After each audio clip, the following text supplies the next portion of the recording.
Adilabad municipal ఎన్నికలకు జిల్లా police వ్యవస్థ పకడ్బందీగా ఏర్పాట్లు పూర్తి చేసినట్టు జిల్లా ఎస్పీ అఖిల్ మహాజన్ తెలిపారు. ఎన్నికల విధులకు హాజరయ్యే అధికారులు సిబ్బందికి మంగళవారం ఆయన టీడీడీసీ ఆవరణలో పలు సూచనలు చేశారు. మొత్తంగా 14 రూట్లు, 62 పోలింగ్ లొకేషన్స్లో 216 పోలింగ్ బూతులు ఉన్నాయన్నారు. మొత్తంగా 1000 మంది పోలీసులు సిబ్బందితో పటిష్టమైన బందోబస్తు ఏర్పాటు చేసినట్లుగా తెలిపారు. 35 క్రిటికల్ పోలింగ్ లొకేషన్స్లో ప్రత్యేకంగా 40 సిఐ, ఎస్ఐ స్థాయి అధికారుల చేత స్టాటిక్ ఫోర్స్, స్పెషల్ పార్టీ బలగాలను మోహరించినట్లుగా తెలిపారు.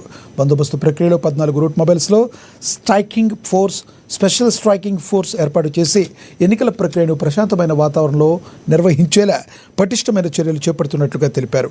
ఈ బందోబస్తులో 3 అదనపు ఎస్పీలు, 3 డిఎస్పీలు, 21 మంది సిఐలు, 48 మంది ఎస్ఐలతో మహిళా సిబ్బంది, హోంగార్డ్, రిజర్వ్ సిబ్బంది, సాయుధ సిబ్బంది, స్పెషల్ పార్టీ బలగాల చేత బందోబస్తు ప్రక్రియ కొనసాగుతుందని తెలిపారు. ఇక 10 వార్డులకు 1 అదనపు ఎస్పీ, డిఎస్పీ స్థాయి అధికారుల చేత ప్రత్యేకంగా పర్యవేక్షణ కొనసాగుతుందని ఆయన తెలియజేశారు. నాడు మన మున్సిపల్ ఎలక్షన్స్ ఆదిలాబాద్ మున్సిపాలిటీలో జరుగుతున్నాయి. దానికోసం దాదాపు 850 మెన్తో మన బందోబస్తు ఏర్పాటు చేయడం జరిగింది. ప్రతి పోలింగ్ లొకేషన్లో మనం ఇంటూ 2 ఎన్ని పోలింగ్ స్టేషన్స్ ఉన్నాయి దానికంటే డబల్ మనం మెన్ ఇవ్వడం జరిగింది. క్రిటికల్లో ఇంటూ 3 లేకపోతే ఇంటూ 4 మెన్ ఇవ్వడం జరిగింది. రూట్ మొబైల్స్ కూడా ఇవ్వడం జరిగింది. మనకి క్రిటికల్ పోలింగ్ లొకేషన్స్ 35 ఉన్నాయి, టోటల్ పోలింగ్ లొకేషన్స్ 62 ఉన్నాయి, రూట్ మొబైల్స్ 14 ఉన్నాయి.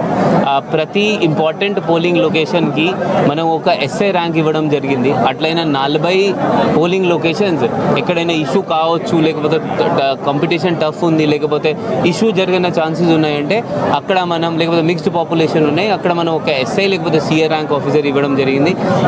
మళ్ళీ దీని తర్వాత డిఎస్పీ, అడిషనల్ ఎస్పీ అడ్మిన్ వాళ్ళందరికీ కూడా, అడిషనల్ ఎస్పీ డిటిసి వాళ్ళకి కూడా 10 వార్డు ఇవ్వడం జరిగింది. వాళ్ళు కూడా వాళ్ళ ఏరియాలో తిరుగుతారు.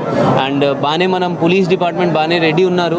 That election free, fair, impartial జరుగుతుంది. ఇప్పటి వరకు దాదాపు మనం 100 వరకు కేసెస్ మనం నమోదు చేశాము జిల్లాలో. ఆ ఎంసీసీ కోడ్ వైలేషన్ ఉండొచ్చు, లేకపోతే ఎక్సైజ్ కేసు యాక్ట్ ఉండొచ్చు, లేకపోతే చిట్టీస్, కొంతమంది దగ్గర చిట్టీస్ లేకపోతే క్యాష్ దొరికినాయి, అట్లయిన కేసెస్ కూడా నమోదు చేయడం.